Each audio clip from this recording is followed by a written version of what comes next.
సర్వోన్నతుడా, సర్వశక్తిమంతుడా, సరైన సహాయకుడా, మీకు స్తోత్రాలైన తల్లి గర్భమున రూపించబడిన మొదలుకొని నేటి వరకు మీ కనికరం కలిగిన హస్తాల చాటున మరుగుపరిచి, మీ సజీవమైన రెక్కల చాటున వృద్ధిపరిచి, నేటి దినాన వివాహం చేసుకోవడానికి మీరు కృప చూపించినందుకే వందనాలు చెల్లిస్తూ ఉన్నా.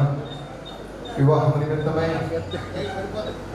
తన కొరకు సిద్ధపరిచిన ఆసనం మీద తనను కూర్చుండబెడుతూ ఉండగా మీరు తోడైది నడిపించి మీ నామానికి మహిమ తెచ్చుకోనమని, ఘనత, మహిమ, ప్రభావములు, కృపాభావం జీవితాంతం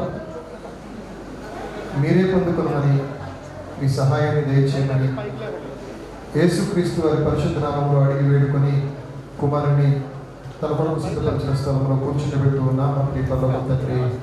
ఆమేన్.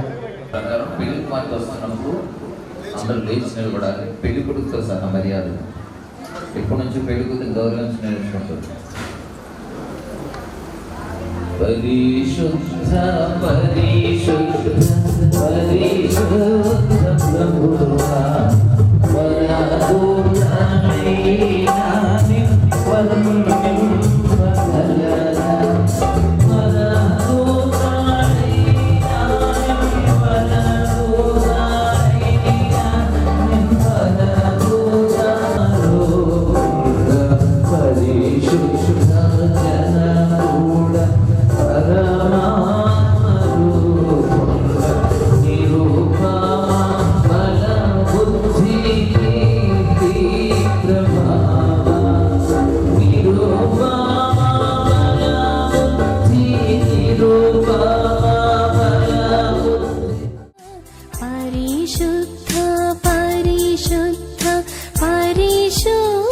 ప్రభువా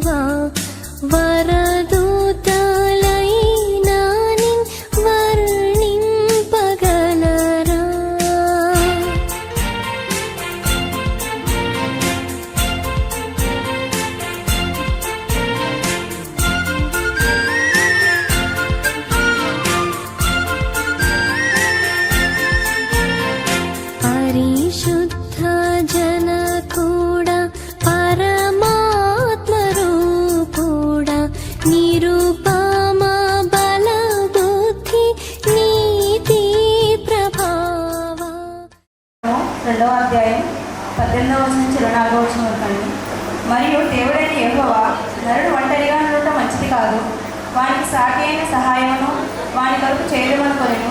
దేవుడైన యెహోవా ప్రతి భూజంతువును ప్రతి ఆకాశ పక్షిని నేల నుండి నిర్మించి ఆదాము వాటికి ఏ పేరు పెట్టనో చూచుటకు అతని వద్దకు వాటిని రప్పించెను.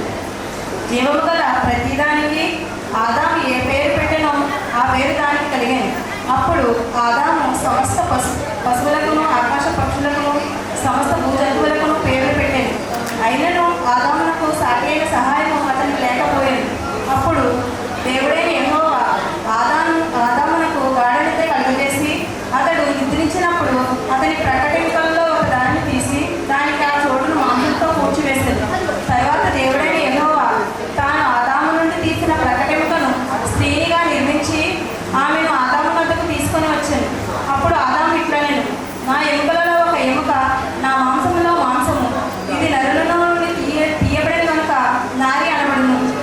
కాబట్టి పురుషుడు ఒక తన తల్లిని విడిచి తన భార్యను హత్తుకొను, వారు ఏక శరీరమై ఉందురు. ఆమెను చిన్నవాటిని దేవుడు దీవించేవారు. వాక్యము యోహాను సువార్త 2వ అధ్యాయము 1 నుంచి 11 వచనములు. 3వ దినమున గలిలయలోని కానా అను ఊరిలో ఒక వివాహము జరిగింది. యేసు తల్లి అక్కడ ఉండెను. యేసును ఆయన శిష్యులను ఆ వివాహమునకు పిలువబడేది. ద్రాక్షరసము అయిపోయినప్పుడు యేసు తల్లి వారికి ద్రాక్షరసము లేదని ఆయనతో చెప్పగా యేసు ఆమెతో, అమ్మా, నాతో నీకేమి పని? నా సమయం ఇంకను రాలేదని. ఆయన తల్లి పరిచారకులను చూచి ఆయనతో, ఆయన మీతో చెప్పినది చేయడని. యూదులు శుద్ధీకరణ చార ప్రకారము 2 3 తూములు పట్టు 6 రాతి బాణలను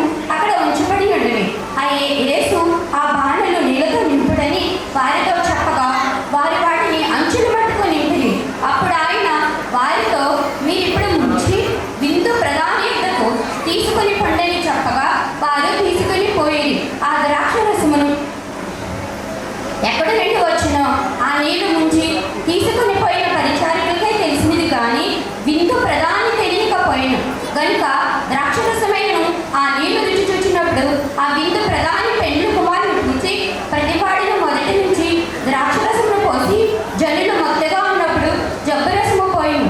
నీవైతే ఇదివరకున మంచి ద్రాక్షరసమును ఉంచుకుని ఉన్నామని అతనితో చెప్పాను. గలిలయలోని కానాలో యేసు ఈ మొదటి సూచక్రియను చేసి తన మహిమను బయలుపరచును. అందువలన ఆయన శిష్యులు ఆయన యందు విశ్వాసం ఉంచరు. ఈ వాక్యము దీవించునుగాక. ఎఫెసీయులకు రాసిన పత్రిక 5వ అధ్యాయము 22వ వచనం నుంచి 33వ వరకు వాక్యం చదువుకుందాం. స్త్రీలరా, ప్రభువునకు వలె మీ సొంత పురుషులకు లోబడి క్రీస్తు సంఘములకు శిరస్సైనలాగున పురుషుడు భార్యకు శిరస్సైనాడు. క్రీస్తే శరీరమునకు రక్షకుడై ఉన్నాడు. సంఘము క్రీస్తునకు లోబడినట్టుగా భార్యలు కూడా ప్రతి విషయంలోనూ తమ పురుషులకు లోబడవలను. పురుషులారా, మీరును మీ భార్యలను ప్రేమించుడి.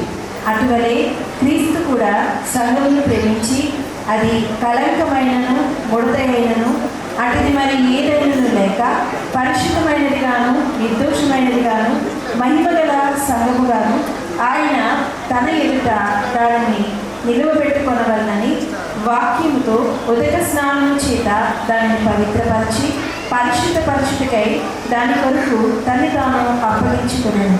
అటువలనే పురుషులు కూడా తమ సొంత శరీరముల వలె తమ భార్యలను ప్రేమింపబద్దులై ఉన్నారు. తన భార్యను ప్రేమించేవాడు తను ప్రేమించుకొనుచున్నాడు. తన శరీరమును ద్వేషించిన వాడెవడను లేడు కానీ ప్రతి వాడును దానిని పోషించి సంరక్షించుకొనును. మనము క్రీస్తు శరీరమునకు అవయవములై ఉన్నాము కనుక అలాగే క్రీస్తు కూడా సంఘమును పోషించి సంరక్షించుచున్నాడు. ఈ హేతువు చేత పురుషుడు తన తండ్రిని తల్లిని విడిచి తన భార్యను హత్తుకొనును. వారిద్దరూ ఏక శరీరం అవుతుంది. ఈ మర్మము గొప్పది. అయితే నేను క్రీస్తును గూర్చి సంఘమును గూర్చి చెప్పుచున్నాను. మెట్టుకు మీలో ప్రతి పురుషుడును తనను వలె తన భార్యను ప్రేమింపవలను. భార్య అయితే తన భర్త యందు భయం కలిగి ఉన్నట్లు చూచుకొనవలెను. ఈ పరిశుద్ధ వాక్యమును దేవుడు దీవించి ఆశీర్వదించుగాక. ఆమేన్.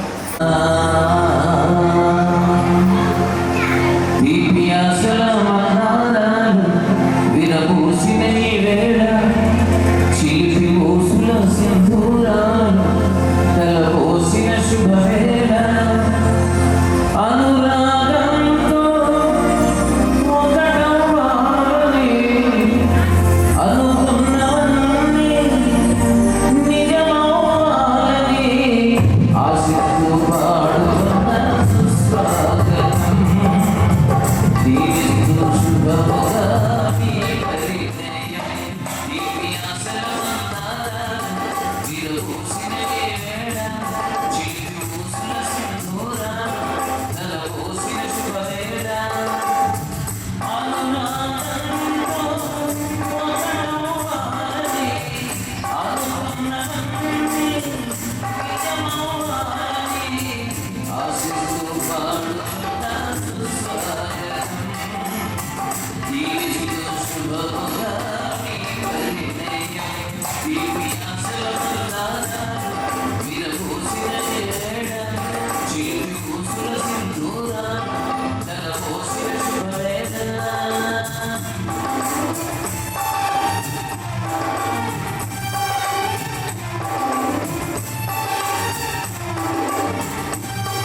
ఈరోజు ఈ ఉదయకాలం వేళ ఈ కార్యక్రమానికి ఇచ్చేసిన వారు చాలా మంది ఇదే మొదటి వివాహంగా క్రైస్తవ వివాహానికి మొట్టమొదటిసారి హాజరైన వారు ఎక్కువగా కనబడుతూ ఉన్నారు. కాబట్టి అసలు వివాహం అంటే ఏమిటి, దేవుడు ఎందుకు ఈ వ్యవస్థను ఏర్పాటు చేశాడు, అసలు ఈ సృష్టిలో ఈ ధర్మాన్ని ఎలా వచ్చింది అనే సంగతి ఆలోచన చేసే ప్రయత్నాన్ని మనం చేద్దాం. రండి, బైబిల్ గ్రంథంలో నుండి ఒక వచనాన్ని మనం చదువుకుందాం. హెబ్రీయులకు రాసిన పత్రిక 13వ అధ్యాయం. అపోస్తలుడైన పౌలు హెబ్రీయులకు రాసిన పత్రిక 13వ అధ్యాయం 4వ వచనాన్ని మనం చదువుకుందాం. వివాహము అన్ని విషయములలో ఘనమైనది అనే మాట మనం చూస్తూ ఉన్నాం. ఏమి? వివాహము అన్ని విషయములలో ఘనమైనది. ఒక్క నిమిషం తలలు ఉంచుదాం, కళ్ళు మూద్దాం, ప్రార్థన చేద్దాం. వివాహం యొక్క గొప్పతనాన్ని, ఎందుకు దేవుడు వివాహాన్ని ఘనమైనదిగా ఇచ్చాడో ప్రభు మనతో మాట్లాడినట్లుగా ఒక్క నిమిషం ప్రార్థన చేద్దాం. ప్రేమలైన మా తండ్రి, మనకి స్తోత్రాలు చెల్లిస్తూ ఉన్నాం. ఈ ఉదయకాలం వేళ మీరు మాకు అనుగ్రహించిన ఈ శ్రేష్టకరమైన ధన్యకరమైన సమయాన్ని బట్టి నీకు స్తోత్రాలు చెల్లిస్తూ ఉన్నాం. దేవా, నీ అనాది సంకల్పం చొప్పున నీ ప్రియ కుమారుడు కృపాబాబును అలాగే ప్రియ సోదరి షారోన్ను మీరు ఒక్కటి చేయడానికి మీరు తలంచిన గొప్ప తలంపు కొరకే స్తోత్రాలు చెల్లిస్తూ ఉన్నాం. వారిరువురిని జతపరచడానికి ఈ రోజున వేదిక మీదకి తీసుకురావడానికి మీరు సహాయం చేశారు. జరుగుతున్న ఈ కార్యక్రమంలో నీ కృపను అనుగ్రహించండి. చదవబడిన వాక్య భాగం ద్వారా కొన్ని సత్యాలు మేము తెలుసుకోగలిగినట్టుగా నీ కృప పాలింపు చేయమని. నిలువని దాసుడు బలహీనుడు ఏమి ఇచ్చారు గ్రంథం అంటారు. ఎందుకని పరిశుద్ధ గ్రంథం అని దీనికి పేరు వచ్చిందంటే, పరిశుద్ధుడైన దేవుడు తానే సాక్షాత్తు రాయించిన గ్రంథం కాబట్టి ఈ గ్రంథాన్ని పరిశుద్ధ గ్రంథం అంటాడు. ఈ పరిశుద్ధ గ్రంథంలో అనేకమైన వ్యవస్థల గురించి రాయబడింది, అనేకమైన స్థితుల గురించి రాయబడింది. వాటన్నిటిలో కల్లా వివాహానికి మరీ కాస్త పెద్దపీట వేశారు. వివాహాన్ని గురించి బైబిల్ ఏం చెప్తుంది అంటే, మనం చదువుకున్నాం, వివాహము అన్ని విషయములలో ఏమన్నాడు? కొన్ని నిమిషాలు దేవుని వాక్యం వైపు మనసు ఉంచాలని మనం చేస్తూ ఉన్నాం. వివాహము అన్ని విషయాలలో ఘనమైనది. In all the aspects, in all the events, marriage is honourable in all. లోకంలో కూడా ఒక సామెత మనం చూస్తూ ఉంటాం, ఇంగ్లీష్లో కూడా ఒక సేయింగ్ మనం చూస్తాం, marriage is honourable in all కదా, మనందరికీ బాగా తెలిసిందే.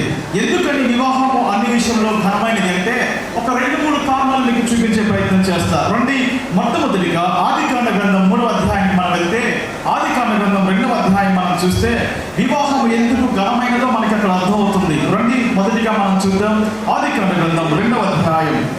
ఆదికాండ గ్రంథం 2వ అధ్యాయం 18వ వచనం చదువుతారు ఎవరైనా? ఆదికాండ గ్రంథం 2వ అధ్యాయం 18వ వచనం. మరియు దేవుడైన యెహోవా నరుడు ఒంటరిగా ఉండటం మంచిది కాదు, వానికి సాటి అయిన సహాయమును వాని కొరకు చేయుననుకొనెను.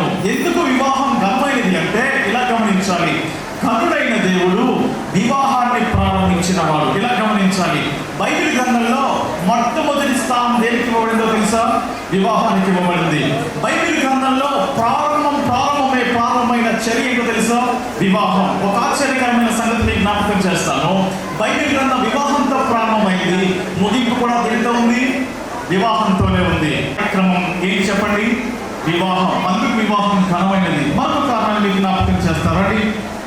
అదే ఆదికాండ గ్రంథం 2వ అధ్యాయం 18వ వచనం మనం చూస్తే, దేవుడు ఆలోచించడం మాత్రమే కాదు, ఆయనే సాక్షాత్తు దగ్గర ఉండి ఆ కార్యక్రమాన్ని జరిగించిన వాడు. రండి, ప్రకటన గ్రంథంలో ఒక వచనాన్ని చదువుతాం. ప్రకటన గ్రంథం 15వ అధ్యాయం.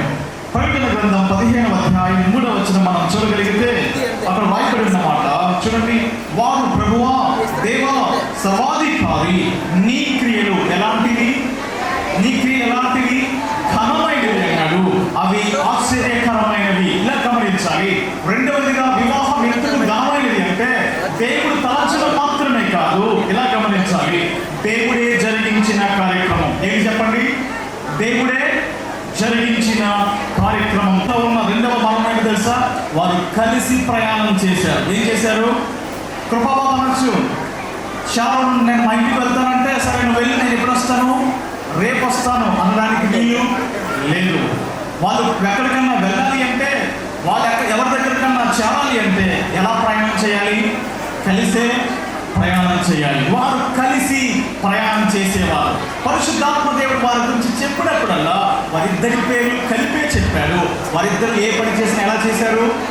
కలిసే చేశారు. మరొక వచనాన్ని మనం చదువుకుందాం. ఈ వచనాన్ని చదువుకుని మనం ముగించే ప్రయత్నం చేద్దాం. అపోస్తలుల కార్యాల గ్రంథం 18వ అధ్యాయం 26వ వచనం చదివితే, 26వ వచనం, ప్రిస్కిల్లా అకులయు విని అతని చేర్చుకుని దేవుని మార్గము పరిపూర్తిగా అతనికి ఏం చేశారు?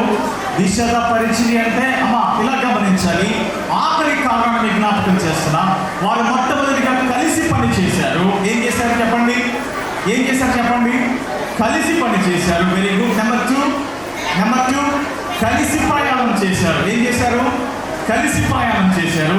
నెంబర్ 3 కలిసి పరిచర్య చేశారు. ఏం చేశారు చెప్పండి? కలిసి పరిచర్య చేశారు. ఒక వ్యక్తికి సువార్త అందించే విషయంలో, ఒక వ్యక్తికి దేవుని గురించి చెప్పే విషయంలో వాళ్ళు ఏం చేస్తున్నారు తెలుసా? ఒక్కరిగా కాదు, ఇద్దరు కలిసి పరిచర్య చేస్తూ ఉంటారు. పరిచర్య చేసి దీవించబడిన కుటుంబాలు అనేకమైన బైబిల్ గ్రంథాలు మనం చూస్తాం కదా. ఉదాహరణకు ఇందాక జ్ఞాపకం చేశా, అబ్రహాము శారాలను మనం జ్ఞాపకం చేసుకుంటే వాళ్ళు దేవునికి ఎలా పరిచర్య చేశారు? కలిసి పరిచర్య చేశారు. వారింటిలో ఉన్న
గడ్డి పరకు కూడా దొరుకుతారు. అంత అతుక్కుపోయి ఉంటారు. సంవత్సరం అయిన తర్వాత మధ్యలో గడ్డిలారి కూడా ఈజీగా వెళ్ళిపోతారు. పెళ్ళైన కొత్తలో భార్య మళ్ళీ తెగలా ఉంటుంటాడు, భర్త నలిగిపోతాడు. సంవత్సరం అయిన తర్వాత కరెంట్ తెగ అవుతాడు, ముట్టుకుంటూ షాక్ కొడతాడు. పెళ్ళైన కొత్తలో భార్య ఐస్కాంతంలో ఉంటుందట. పాపం ఎక్కడికి వెళ్ళినా అయ్యగారు ఇంటికి వెళ్ళిపోదాం కంగారు పడిపోతుంటాడు. సంవత్సరం అయిన తర్వాత సూర్యకాంతం అవుతాడు, పెద్ద నూరేసుకొని మీద వెళ్ళిపోతాడు. పెళ్ళైన మొదటి సంవత్సరం భర్త భార్య మాట వింటాడట, రెండో సంవత్సరం భార్య భర్త మాట వింటాడు, మూడో సంవత్సరం ఇద్దరు మాటలు చుట్టుపక్కల ఉంటాడు. వాళ్ళు అలా లేకుండా ఒకరినొకరు ప్రేమించుకుంటూ గౌరవించుకుంటూ. ఇంకొక సూత్రం చెప్పనా? అమ్మాయి ఏం చేయాలి తెలుసా? అమ్మాయి తలకొంచని వినమ్ముతారు. నువ్వు నీ భర్తను అర్థం చేసుకోవడానికి ప్రయత్నం చేయి. ఏం కావాలి, ఇప్పుడు ఏ టైంకి ఏం కావాలి, ఏం పెడితే సంతోషిస్తుంది అర్థం చేసుకోవడానికి ప్రయత్నం చేయి. తక్కువ ప్రేమించు, ఎక్కువ అర్థం చేసు. నువ్వు మాత్రం ప్రేమించుకునే చేయి, అర్థం చేసుకోవడానికి ప్రయత్నం చేయకు. జీవితాంతం ప్రయత్నించిన ఆడవాళ్ళు అర్థం కాదు. సమయాన్ని అధ్యక్షులు మన ప్రభువును రక్షకుడైన యేసుక్రీస్తు నామములో ఈ పరిశుద్ధ క్రైస్తవ వివాహములు చేయుటకై వివాహకర్తగా నన్ను ఆహ్వానించిన శ్రీను గారి కుటుంబానికి, అలాగే మన సంఘ కాపరులు భారతమ్మ గారికి, సురేష్ బాబుకు, అలాగే సుధాకర్ బాబు గారి కుటుంబానికి నా హృదయపూర్వక వందనాలను చెల్లిస్తున్నాను. ఈరోజు ఈ పరిశుద్ధ వివాహములకు ప్రత్యేకముగా అంతర్జాతీయ సువార్త గాయకులను మా అత్యంత ప్రియమైన సోదరులు బ్రదర్ స్టీవెన్సన్ గారిని ఆహ్వానించడం నాకు చెప్పినప్పుడు నేను చాలా సంతోషించాను. పెళ్లి కుమారుడు ముందుగానే వచ్చి అన్నయ్య పిలుస్తున్నానని చెప్పారు. చాలా సంతోషమైంది. చాలా రోజుల తర్వాత మరలా సోదరులు కలుసుకోవడం ఆయన స్వరాన్ని మనం వినడం, నేను ప్రత్యేకంగా వారికి నా హృదయపూర్వక నిండు వందనాలు చెల్లిస్తున్నాను. మరి వీరి సోదరులు మీ అందరికీ తెలుసు, మన సభలకు వస్తూ ఉంటారు. మరి పాల్సన్ గారు వారు మన సభలకు కంటిన్యూగా వస్తూ ఉంటారు. 1 కొరింథీ పత్రిక బైబిల్ 3వ వచనం. భర్త భార్యకును అలాగనే భార్య భర్తకును వారి వారి ధర్మంలో నడుపువలను. చాలు. ఇప్పుడు 7వ అధ్యాయం 3వ వచనం. భర్త భార్యకును అలాగనే భార్య భర్తకును వారి వారి ధర్మములు నడుపుకోవాలి. చాలు. సంఘంలో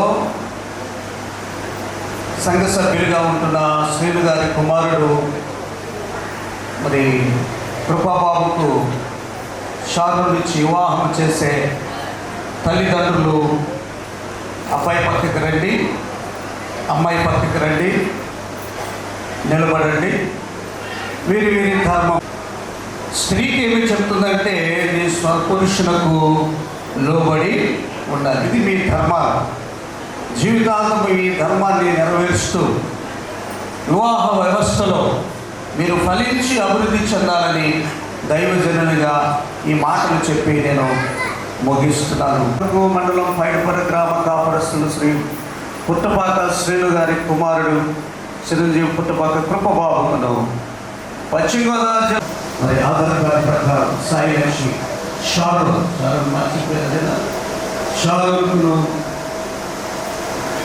ఈ నెల జరుగుటకు నా చేత వివాహం జరిగించుటకు పెద్దల చేత నిర్ణయించబడిన కనుక మీరు ఉభయులు యథావిధిగా జతపరచకూడదని న్యాయమైన ఆటంకము ఉన్న ఎడల ఇప్పుడే సాక్ష్యాధారములతో లిఖితపూర్వకంగా మాకు తెలియపరచవలెను. ఇక్కడ ఉన్న వాళ్ళందరికీ వివాహం ఇస్తున్న వాళ్ళు మీకు చూపించిన మాకు అందరూ మీరు కవర్ చేయండి. Very good, very good, very good. పెండ్లి కుమారుడికి సిద్ధపరచబడిన మీ కుమారుడు కృపాబాబును పెండ్లి కుమార్తెగా సిద్ధపరిచిన షారోన్కి ఇచ్చి వివాహం చేయటకు మీరు ఇష్టపడుతున్నారా? Very good.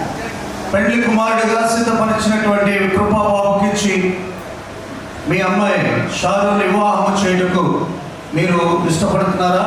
మనస్ఫూర్తిగా ఇష్టపడుతున్నాను. Very good. మీరమ్మా చప్పట్లు కొట్టండి ఒకసారి గట్టిగా. అందరూ ఇష్టపడుతున్నారా? Very good. అమ్మాయికి ఇవ్వండి. అమ్మ షారోన్, ఈ పరిశుద్ధ క్రైస్తవ వివాహంలో నీ చంద్రున్న కుమారుడు కృపబాబును వివాహం చేసుకుని మీరు సమ్మతించుతున్నారా? వీళ్ళిద్దరూ కూడా సమ్మతించారు. గట్టిగా చప్పట్లు కొడతారా? చేతిలో చేయి పెట్టండి. అందరూ చప్పట్లు కొట్టండి ఒకసారి గట్టిగా. మ్యూజిక్ సహకరించండి.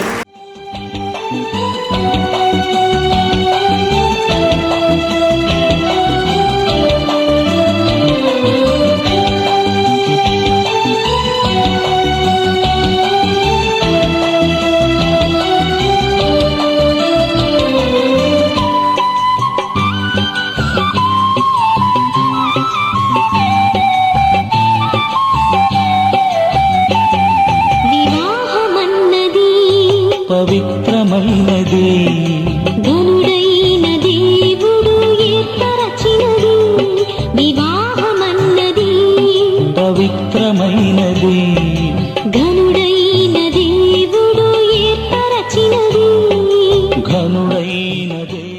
నేను కృపబాబుని నేను షారోను నిన్ను షారోనని నేను ఇది మొదలుకొని మన జీవితాంతము వరకు దేవుని పరిశుద్ధ నిర్ణయం చొప్పున మేలుకైనను కీడుకైనను కలిమికైనను లేమికైనను వ్యాధి అందును ఆరోగ్యమందును నిన్ను కాపాడి సంరక్షించుటకై నా భార్యగా నిన్ను వివాహము చేసుకొనుచున్నాను. దేవుని ఎదుటను సంఘము ఎదుటను సేవకుల ఎదుటను నా బంధువుల ఎదుటను నీతో ప్రమాణము చేయుచున్నాను. ఆమేన్. ఆమేన్. అమ్మాయికి చూడాలి, ఒకరికొకరు చూసుకోవాలి, చూసుకుని ప్రమాణం చేయాలి. షారోనను నేను కృపాబాబును మిమ్ములను ఇది మొదలుకొని మన జీవితాంతము వరకు దేవుని పరిశుద్ధ నిర్ణయము చొప్పున మేలుకైనను కీడుకైనను కలిమికైనను లేమికైనను వ్యాధి అందును ఆరోగ్యమందును మిమ్మలను కాపాడి సంరక్షించుటకై నా భర్తగా మిమ్మలను వివాహము చేసుకొనుచున్నాను.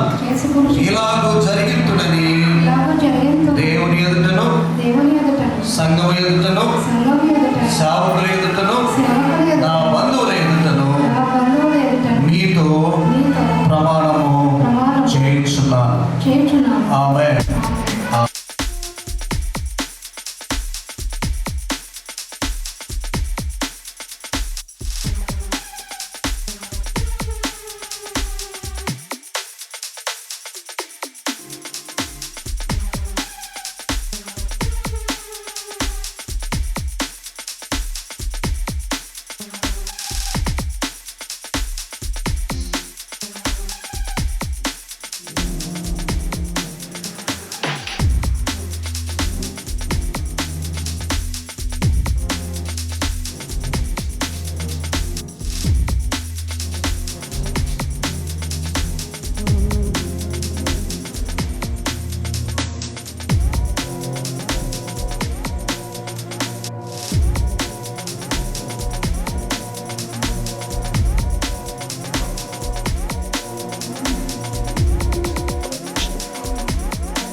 ఈ సమయంలో పెండ్లి కుమారుడు కృపాబాబు, పెండ్లి కుమార్తె షారోను, వీరిద్దరూ పరిశుద్ధ క్రైస్తవములకు సంబంధించి వధూవరులు భార్యాభర్తలుగా ఈరోజు ఈ వివాహంలో జతపరచబడ్డారు.